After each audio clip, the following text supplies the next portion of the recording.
观众朋友们好，这里是大时局，我是米兰。北京93大阅兵只剩下8天就要登场了，但诡异的是，到现在为止，总指挥还没现身。张又侠这位军中实际掌权人已经神隐许久，有人说他是被习近平西藏快闪秀逼到了墙角，习硬是要告诉党内反对派，我的身体阅兵没问题。可是这场本该展现所谓国威的阅兵，如今却变成一场权力角力的战场。谁来当总指挥？是军委总参谋部长刘振立，还是另有黑马？张又侠真的在天安门地下做了武力布防？82军已经在北京昌平、丰台完成部署。更敏感的是，地方大员也开始表态选边。上海书记陈吉宁口头2个维护表忠，但转过身就牵手胡海峰，这背后释放的信号是什么？今天我们就来拆开这场阅兵背后的3大谜题。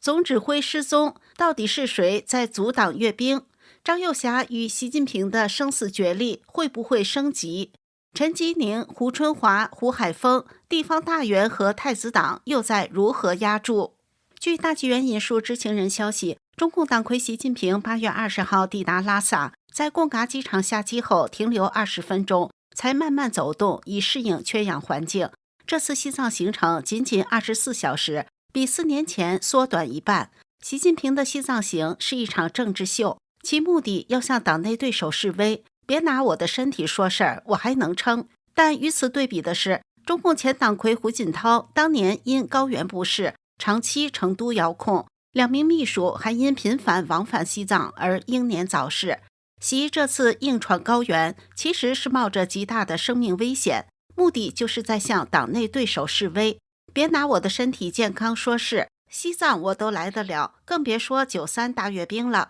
我肯定行，就连中共21大连任都没问题。习近平硬闯西藏，摆出我还撑得住的姿态，确实逼得他的对手张又侠进退两难。别忘了，张表面上只是军委副主席，但在军中他才是真正的实权派。可奇怪的是，他神隐了很久，他现在人在哪里？是在天安门地下布防，还是躲进了82军的重装旅，紧盯北京？张又侠越不露面，外界的疑问就越大，他到底在酝酿什么？原海军中校姚成在自媒体节目中披露，张又侠与习近平如今斗得你死我活，担心遭暗算不会离京，反而在天安门地下和周边做武力布防。现在中部战区没有司令员，82军布防北京由他亲自指挥。82军有在北京丰台的196旅、北京昌平的重装6旅和响箭特战旅。张又侠最有可能隐身的地方就是昌平的重装6旅或者响箭旅了。目前93大阅兵的3次彩排已经完成，距离阅兵日仅有8天，但总指挥依然没有现身。这是张又侠故意为之，让习近平难堪吗？释放的信号仿佛是我根本就不想让你习近平阅兵，以此逼退习近平。如果习近平见此情形知难而退，答应不阅兵，那张又侠就可以顺理成章地进行阅兵。但张又侠阅兵时也同样存在一个总指挥的问题。如果是张又侠阅兵，总指挥极有可能是总参谋长刘振立。虽然张又侠和刘振立都是上将，但是他们职务不同，一个是军委副主席、政治局委员，一个是总参谋长。而总参谋长担任总指挥是有先例的，比如张又侠的父亲张宗逊就是以副总参谋长兼军校部部长之职，担任了1953年11大阅兵的总指挥。网络有传，在天安门广场旁边的中山公园建有几个绿色铁皮房子，有剃着平头的军人出入，估计里面藏了一些武器装备。根据过往的经验，姚成相信是真实的。他表示，枪会发到阅兵方阵人员的手里，但是枪是没有转针的，预防哪个小兵弄几发子弹，万一真开枪，领导吃罪不起。枪没有转针是无法开枪的。姚成表示，但82军的徒步方阵的枪会配发转针的，但不会配发子弹，只有在突发事件需要时再给子弹。据悉，82军参加阅兵者都是经过精心挑选的信得过的人。姚成披露，1989年6月4号，中共镇压要求改革和反对关岛的大学生和北京市民时士兵从北京六里桥经过公主坟的时候都是没有带武器的，但当他们到了长安街和天安门广场时，突然开来几辆军车发给他们武器。当年的65军就是从天安门和人民大会堂里面的四通八达的地道爬出来的。估计为了这次阅兵，这些地方都会有布局。就在习近平与张又侠为了军权针锋相对，斗得如火如荼之际，地方大员们也纷纷行动，为自己的仕途紧急选边，规避风险。据上官新闻25号报道，上海市委中心组学习会22号上午举行，听取华东师范大学特聘教授、党章研究中心主任周敬清所做的学习贯彻巡视工作条例，深入推进全面从严治党专题辅导报告。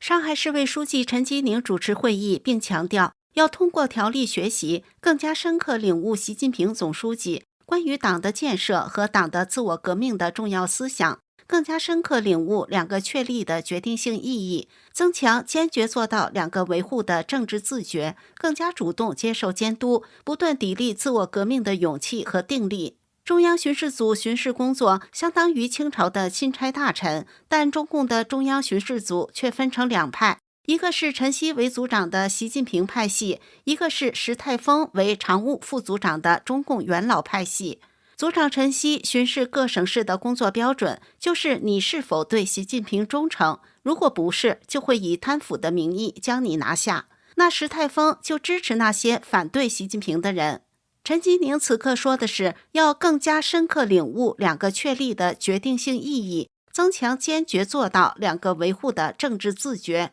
这显然是大上海的这些官员对习近平的忠诚没有达到绝对的程度，对习近平不是100%的支持。习近平退位后，究竟是废太子胡春华继任，还是习近平的跟班李强继任？是上海市委书记陈吉宁上，还是北京市委书记尹力上？现在还没定。陈吉宁与上海官员需要搞清楚并深刻领悟。其实陈吉宁早已这么做了。习近平今年4月底来到上海考察时，陈吉宁与习近平相谈甚欢，相处融洽。但一转脸，他就在6月18号的陆家嘴论坛开幕式上邀请跟资本市场没有任何关系的民政部副部长胡海峰参与了中国资本市场学会揭幕仪式。原因很简单，胡海峰的父亲胡锦涛在张又侠兵权的加持下，重新回到了中共的权力核心。想当年中共20大时，习近平达到权力顶峰，居然众目睽睽之下将胡锦涛从会场上架走，让胡锦涛的体面碎了一地。而胡锦涛与习近平是有恩的，当年胡锦涛以裸退的方式逼退了江泽民常年的垂帘听政，为习近平的执政扫清了道路。但习近平并没有知恩图报，在他掌权的10几年里，提拔的全部是习家军，胡海峰仅被安排了一个民政部副部长的职务。有着留学背景、资源良好的陈吉宁作为大上海的要员，也是各派极力拉拢的对象。他不想将鸡蛋放在一个篮子里，规避风险，见风使舵，在权力暗斗激烈的今天，也是情有可原的。这次习近平的西藏之行，既带上了废太子胡春华，也带上了胡海峰，显然这是胡锦涛为他选中的隔代接班人胡春华和自己的儿子撑腰的结果。习近平在很多事情上都已经无能为力了。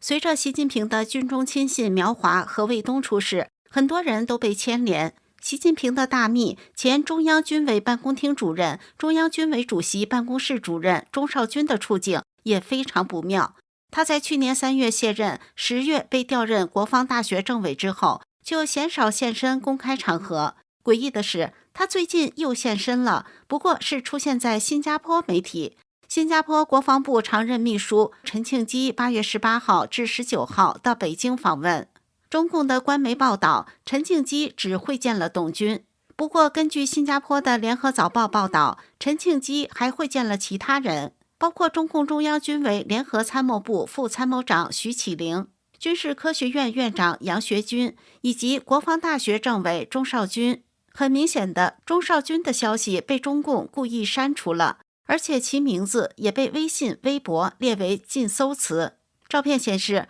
钟绍军坐姿大刺刺地会见外宾，却有破罐子破摔的意味。前途无望的身体语言暴露了他的真实处境，也暴露了保不住他的习近平的真实处境。你觉得习近平会亲自阅兵吗？请留言告诉我们。这里是大时局，感谢你的陪伴与思考，请订阅、分享并打开小铃铛，一起在动荡中坚守真相，在黑暗中点燃希望。